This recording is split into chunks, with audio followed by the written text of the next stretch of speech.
I didn't know the amount of CO2 in your room or your office or your car can actually affect your concentration and even cause some serious physical problems. So I want to keep an eye on it in my home office and my car. So I looked at Aranet4 and the Inkbird.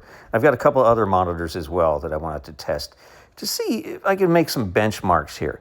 Now this is the Aeronet4. It's small and has an e-ink display. It's very nice. The batteries will last forever. The Inkbird has an even nicer e-ink screen. It's a little bigger, a little easier to read from anywhere, and they're about the same size, and they both use batteries, and they both power sip. So these batteries will last forever. But how are the results? Both of them you can connect to your phone to an app, and they will give you trends. They will give you graphs and a summary of how much CO2 is in your house. Normally, when you're in there breathing, of course, it's going to be a lot higher. But when you're not home, it's going to come down a little bit.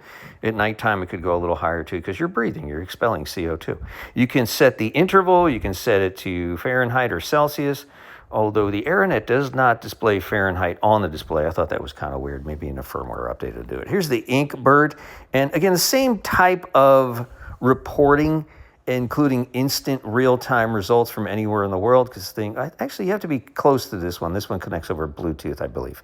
And it will give you readings of what's going on in your house, how high the CO2 is. And what I thought was a little strange is that I did the calibration on the Inkbird, and I took it outside. I left it out there, I don't know, it's like 15 minutes. And because I thought the results were kind of high.